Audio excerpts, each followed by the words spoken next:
नमस्कार, ମୁଁ ନିବେଦିତା ପାଗଳ ବେହେରା, ସିଂହପୁର, ବିଞ୍ଝାରପୁର, ଯାଜପୁର। ସାହିତ୍ୟ ମହକର ଗଳ୍ପ ଅଗଣାକୁ ସ୍ୱାଗତ କରୁଛି। ପ୍ରଥମ ଥର ପାଇଁ ମୁଁ ଆଜି ଗୋଟେ ଗଳ୍ପ ପଢିବାକୁ ଚାହୁଁଛି। ଆଶା କରୁଛି ଗଳ୍ପଟି ଶୁଣି ସାରିଲା ପରେ ମୋର ସବୁ କବି, କବୟିତ୍ରୀ, ଶୁଭେଚ୍ଛୁ ଏବଂ ଦର୍ଶକମାନଙ୍କ ମନକୁ ଛୁଇଁ ପାରିବ। ନିଶ୍ଚୟ ଗୋଟେ ଲାଇକ୍, କମେଣ୍ଟ, ସେୟାର କରିବେ।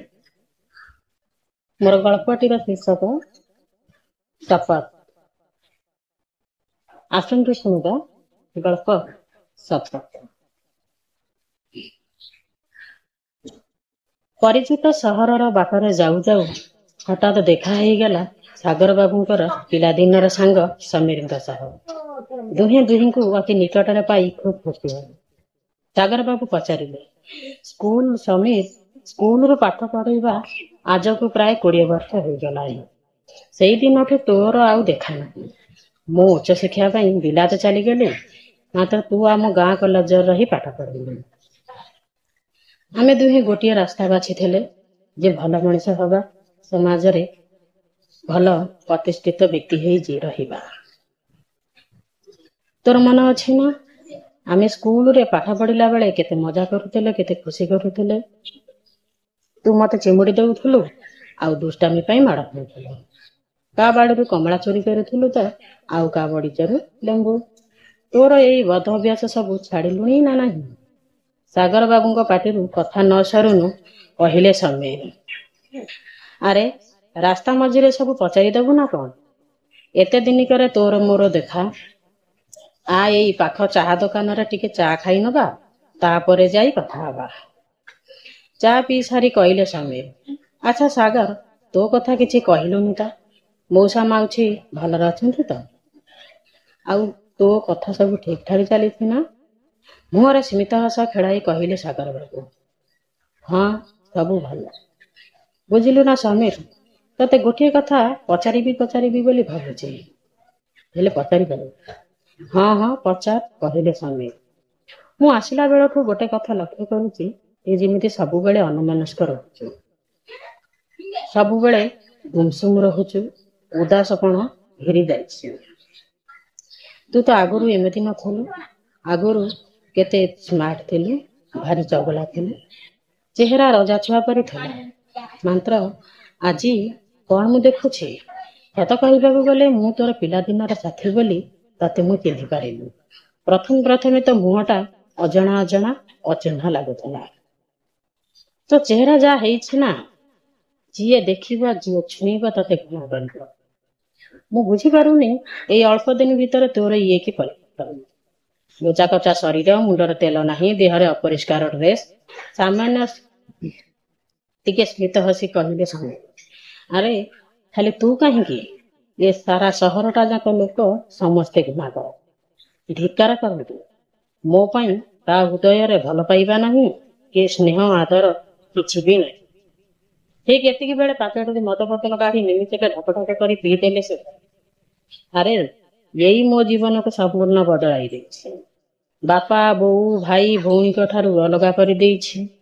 ଆଜି ମୋ ପାଖରେ କେହି ନାହାନ୍ତି, ସମସ୍ତେ ପର ହେଇଗଲେ। ମୁଁ ବି ଆଜି କାହାର ନୁହେଁ। ସମୀରଙ୍କ ପାଟିରୁ କଥା ନ ସରୁନୁ କହିଲେ ସାଗର ବାବୁ, ମୁଁ ଯାହା ଶୁଣିଥିଲି କଣ ସବୁ ସତ? ତୁ ମଦ ପିଉଛୁ, ଗୁଣ୍ଡାଗିରି କରୁଛୁ, ବଦମାସି କରୁଛୁ। ଆରେ ଏଇ ସୁନା ପରି ଦେହଟାକୁ ମାଟି କରି ସାରିଲୁଣି। ତୁ ଏତେ ତଳକୁ ଖସିଗଲୁ, ମାନବିକତାକୁ ଭୁଲିଗଲୁ। ତୁ ପରା ସେଇ ପବିତ୍ର ଗାନ୍ଧୀ ଜୟନ୍ତୀ ଦିନ ଆମେ ସ୍କୁଲରେ ସାରଙ୍କ ଆଗରେ ଜାତିର ପିତା ମହାତ୍ମା ଗାନ୍ଧୀଙ୍କ ପ୍ରତିମୂର୍ତ୍ତି ଛୁଇଁ ଶପଥ କରିଥିଲୁ ମଦ ଛୁଇଁବୁ ନାହିଁ ବୋଲି, ଏ ସବୁଠାରୁ ଦୂରେଇ ରହିବୁ ବୋଲି, ଭଲ ମଣିଷଟିଏ ହୋଇ ଯିବୁ ବୋଲି। ଆରେ ଯୋଉ ମଦ ରାକ୍ଷସ ଶହ ଶହ ନାରୀଙ୍କ ମୁଣ୍ଡରୁ ସିନ୍ଦୁର ପୋଛି ଦେଇଛି, ଲକ୍ଷ ଲକ୍ଷ ଜୀବନକୁ ଜାଳି ଛାରଖାର ପାଉଁଶ କରିଦେଇଛି, ତୁ ଶେଷରେ ତାକୁ ହିଁ ନିଜ ଜୀବନର ସାଥୀ କରିନେଲୁ। ତୋ ପରି ଉଚ୍ଚଶିକ୍ଷିତ ଗ୍ରାଜୁଏଟ ପିଲା ଯଦି ଏଇପରି ମଦକୁ ନିଜର କରି କୁପଥଗାମୀ ହେବେ, ଏ ଦେଶର କୋଟି କୋଟି ଯୁବକ ତୋଠାରୁ କଣ ଶିଖିବେ? ତୁ କଣ ସେମାନଙ୍କୁ ଏଇ ଉପଦେଶ ଦେବୁ ଯେ ମଦ ପିଅ ଜୀବନକୁ ନଷ୍ଟ କର ବୋଲି? ତୁ ପରା ସେଦିନ ଭାଷଣ ଦେଉଥିଲୁ ଏ ଦେଶର ପ୍ରତ୍ୟେକ ଗଳିକନ୍ଦି ବୁଲି ମଦ ନିବାରଣ ଅଭିଯାନ ଆରମ୍ଭ କରିବା, ସମୟ ସତରେ ସାମିଲ ହେବା। ଯୋଉ ମଦ ସୁନା ପରିବାରକୁ ଚୂନା କରିଦିଏ ତାକୁ ଆମେ ସମ୍ପୂର୍ଣ୍ଣ ହଟାଇଦେବା ଏବଂ ସୁନାର ଭାରତ ଗଢ଼ିବା। ପବିତ୍ର ଭାରତ ଜନ୍ମଭୂମିରେ ତୋର ଜନ୍ମ। ତୋ ଦେହରେ ଯୋଉ ମାଟି ମାର ରକ୍ତ ବହୁଛି ସେଇ ମାଟିରେ ଗାନ୍ଧୀ, ଗୋପବନ୍ଧୁ, ଲକ୍ଷ୍ମଣ ନାୟକ, ସୁଭାଷ ବୋଷ ଇତ୍ୟାଦି ବରପୁତ୍ର ମାନେ ଦେଶରୁ ଦୁର୍ନୀତି, ମଦ, ନାରୀ ଧର୍ଷଣ ପାଇଁ ଅହରହ ସଂଗ୍ରାମ କରି କାରାବରଣ କଲେ। ଶେଷରେ ତୁ ସେଇ ଦେଶର ନାଗରିକ ହୋଇ ଏତେ ସବୁ ସଂକଳ୍ପକୁ ଭୁଲିଗଲୁ କେମିତି? ମୋ କଥା ମାନି ତୁ ସେ କଣ୍ଟକର ରାସ୍ତାରୁ ଫେରି ଆସେ। ତୁ ତ ଜୀବନକୁ ଚିହ୍ନିବାକୁ ଥରେ ଚେଷ୍ଟା କର। ତୁ ଦେଖିବୁ ଆଜି ତତେ ଯେଉଁମାନେ ଘୃଣା କରୁଛନ୍ତି ସମସ୍ତେ ତତେ ଭଲ ପାଇବେ। ହଁ ସମୀର, ରାତି ବେଶୀ ହେଇଗଲାଣି, ଚାଲ ତ ଘରକୁ ଯିବା ଆଉ ଟିକେ ବିଶ୍ରାମ ନେବା। ବିନୀତ ସ୍ୱରରେ କହିଲେ ସମୀର। ନାଇଁ ରେ ବନ୍ଧୁ, ମୋର ଘର କୁଆଡ଼ୁ ଆସିବ? ଆରେ ଏ ସହରର ଫୁଟପାଥ ହେଉଛି ମୋର ବାସସ୍ଥଳୀ। ମୋ ଜୀବନ ତ ଯାଯାବର। କହିପାରିବୁ ସାଗର, ଏଥିପାଇଁ ଦାୟୀ କିଏ? ଏ ସମାଜ ନା ଏ ଦୁନିଆ? ସମୀରଙ୍କ ପାଟିରୁ କଥା ନ ସରୁଣୁ କହିଲେ ସାଗର। ତୋ ବାପା, ବୋଉ, ଅଲିଅଳି ଭଉଣୀ ଏମାନେ କଣ ତତେ ସମସ୍ତେ ପର କରିଦେଇଛନ୍ତି? କରୁଣ ସ୍ୱରରେ କହିଲେ ସମୀର। ଏଇ ମଦ ପାଇଁ ମୁଁ ଆଜି ସମସ୍ତଙ୍କୁ ପର କରିଦେଇଛି। ଏତେ ବଡ଼ ଏଇ ଦୁନିଆରେ ମୁଁ ଆଜି ହତଭାଗା ମଣିଷଟିଏ। ସବୁ ଥାଇ ବି କିଛି ନାହିଁ। ଘର ଦୁଆର, ଜମି ବାଡ଼ି, ବାପା ମା ଆଜି ସବୁ କିଛି ଚାଲି ଯାଇଛନ୍ତି। ଆଜି ମୋର ସବୁ ମନେ ପଡୁଛି ଗୋଟି ଗୋଟି ହୋଇ। ମୁଁ ଯେଉଁଦିନ ସ୍କୁଲରୁ ଛାତ୍ରବୃତ୍ତି ପାଇଲି, ପରେ ମେଟ୍ରିକ ପରୀକ୍ଷାରେ ପ୍ରଥମ ଶ୍ରେଣୀରେ ଉତ୍ତୀର୍ଣ୍ଣ ହେଲି, ସେଇଦିନ ବାପା ବୋଉ ବହୁତ ଖୁସି ହେଇଥିଲେ।